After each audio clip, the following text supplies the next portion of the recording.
Emily Walker was shocked when she saw the stranger at her door. "I'm sorry, what did you say?" she asked, her voice shaking. "Your Aunt Anna left you some money?" The man, wearing a cheap suit, gave a condescending smile. "Yes, that's right. It turns out your aunt was actually quite rich, even though most people didn't know. It's funny how old people can surprise us, isn't it?" Emily laughed in disbelief. "Rich? You must be mistaken. She lived like she had no money at all." "Well, whether you believe it or not," the man said with a shrug, "you need to be at the reading of her will this Friday at 3 p.m. at McGrady & Sons Law Offices downtown. Don't be late." He tipped his hat and walked away. "Wait," Emily called out, but the man was already hurrying to his car. She shut the door slowly, feeling confused. An inheritance from Aunt Anna? It didn't make any sense. Emily sat at her small kitchen table, sipping coffee while she thought about her great-aunt. They had never been close. Anna had always been grumpy and stingy, rarely saying anything nice. Still, Emily had tried to be there for her, helping with chores, bringing food, and celebrating her birthdays. Despite Anna's unpleasantness, Emily always stayed polite. Her husband, Mark, had little patience for Anna. He had only met her a few times, before their wedding and occasionally after. That was enough for him. He thought her way of living and her nasty comments about him were reason enough to avoid her. Emily sat there, trying to make sense of the lawyer's claims. Could it be true that Aunt Anna had been secretly wealthy all this time? She thought about what she could do with an inheritance. Maybe she could finally quit her second job at the diner and get a good night's sleep. Looking at the clock, Emily realized she was running late for her shift. She quickly finished her coffee, grabbed her purse, and headed out the door. She needed to call Mark from the bus and tell him about this strange news.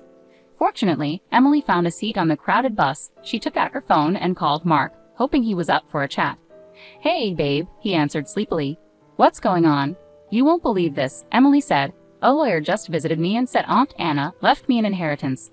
"An inheritance? Can you believe it?"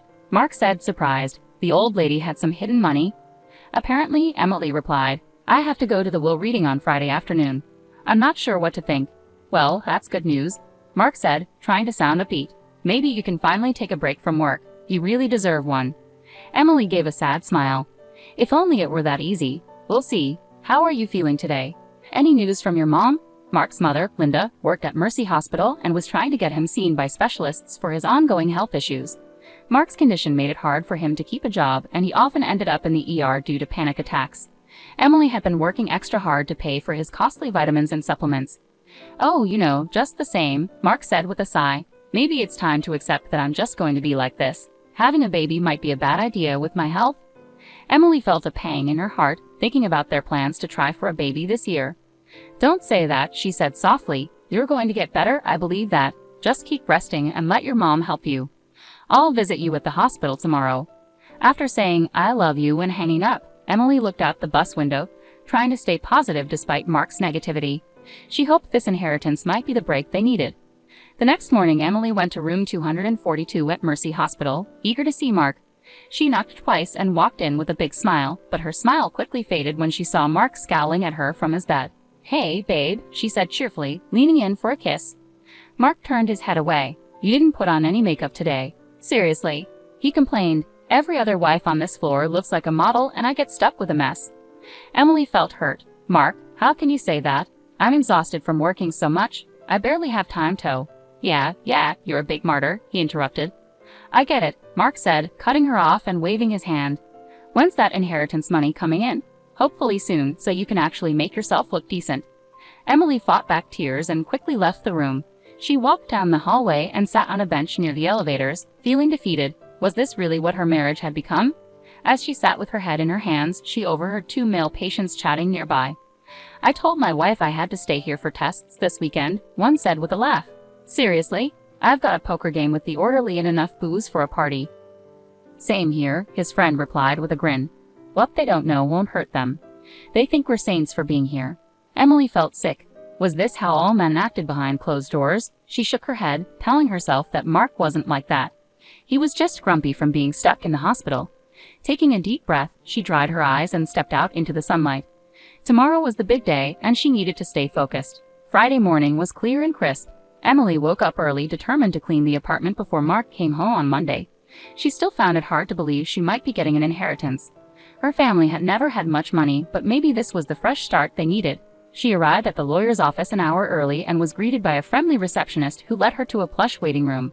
Coffee? The young woman asked. Yes, please, Emily said, grateful. She settled into a fancy emerald green armchair, which likely cost more than her entire living room set. Just as she was adding cream and sugar to her coffee, her cell phone began to buzz nonstop. Mark, let me guess, you're calling to find out how big the inheritance is. Emily answered, rolling her eyes with a smile. Oh, yeah, Mark replied. Can you blame me? This is a big deal. What's the news? I won't know anything for at least another hour, she said patiently. I promise you'll be the first to hear when I have the details. As the minutes went by, Emily grew more anxious. What if the inheritance was a huge amount? What if it was just a small sum? When her name was finally called, her heart raced. Miss Walker, please come with me.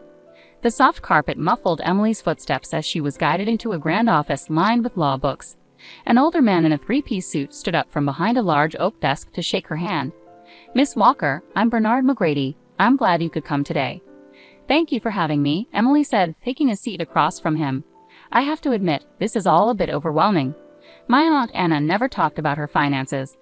Mr. McGrady chuckled. Yes, she was known for being quite frugal. But I can assure you, your great-aunt Anna had a significant fortune. He handed her a file folder. Emily opened it with shaking hands and almost fell out of her chair when she saw the number on the page. This can't be right, she gasped. There are too many zeros. It says $6.2 million. Mr.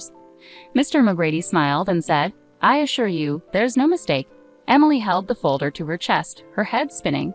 $6.2 million, more money than she'd ever imagined. She felt a hysterical laugh rising in her throat. She couldn't wait to tell Mark. With trembling fingers, she pulled out her phone and quickly typed a text to her husband. Inheritance is $6,200. Can you believe it? In her excitement, she didn't notice she'd left out the last 3 crucial zeros before hitting send. Unable to stay any longer, Emily made a quick excuse about needing to process the news and hurried out of the office, clutching the folder with her new future in her arms. She needed to see Mark immediately and share this life-changing news. He was going to be stunned. Skipping the bus, Emily grabbed a cab and told the driver to head to Mercy Hospital. She fidgeted anxiously as they drove through the city, eager to get there. When they arrived, she threw a handful of cash at the driver and rushed inside, taking the stairs 2 at a time to the second floor, thrilled to share their incredible news with Mark. As she neared room 242, she heard familiar voices and stopped outside the door. It was Mark and his mother, Linda, talking. Though she knew she shouldn't eavesdrop, she felt compelled to listen. And the stupid cow actually fell for it. Mark's voice dripped with contempt. Can you believe she thinks I'm really sick? Like I'd spend time in this awful place if I didn't have to. Linda laughed. You've got her completely fooled. She's so naive. I still can't believe you married someone like that. Tell me about it, Mark groaned. But did you hear the best part? Aunt Anna left some money. Once it's in my account, I'm done with her. She can find someone else to play nurse and housekeeper. Emily felt her face go pale. She blinked rapidly, unable to believe what she was hearing.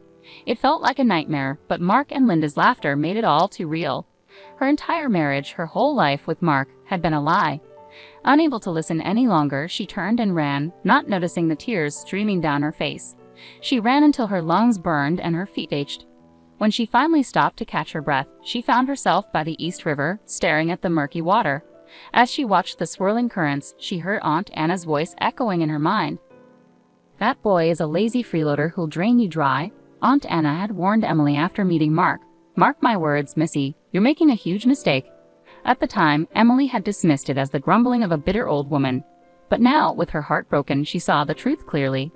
Aunt Anna had been right, and somehow, she had made sure Emily had the means to break free before it was too late. Straightening her shoulders, Emily turned away from the river and walked down the sidewalk with determination. She had calls to make and divorce papers to file. Mark would be in for a shock when he came home on Monday to find the apartment empty. For now, Emily planned to stay with her best friend Tara for a few days and then take a much-needed solo trip to the Hamptons to heal. As the warm June sun touched her face, Emily felt a spark of hope. Maybe her life wasn't ruined after all. Maybe this was the beginning of an amazing new chapter. She couldn't wait to see what the future held. 3 days later, Mark limped to the door of their apartment, prescription pain meds in hand. Honey, I'm home, he called out sarcastically. Where's my inheritance check? Silence was his only answer. He looked around, noticing for the first time that the walls were bare and the shelves empty. A single sheet of paper lay on the kitchen counter. Dear Mark, it began in Emily's familiar handwriting. By the time you read this, I'll be long gone. In case you haven't figured it out, I know everything. I know you've been faking illness to avoid working. I know you and your mother have been mocking me, and I know you were planning to take my money and leave. Well, the joke's on you. That inheritance wasn't $62,000, it was $6.2 million, and it's all mine. I've already filed for divorce. You have 30 days to pack up and leave. Have a nice life. Emily. Mark's eyes widened in shock and rage as the letter fell from his hand. He kicked a chair in frustration, cursing loudly. How had he misjudged her so badly? He thought he had her completely under control. Defeated, he sank to the floor. Meanwhile, Emily was far away, lounging on a beach chair with the sea breeze ruffling her hair. She sipped a fruity cocktail and watched the waves, thinking about the cozy beach bungalow she just made an offer on. Everything happens for a reason, Aunt Anna used to say. Emily raised her glass to the sky in a silent toast, grateful for her wise aunt's lesson and the unexpected fortune. For the first time in a long while, she eagerly anticipated the surprises life had in store for her.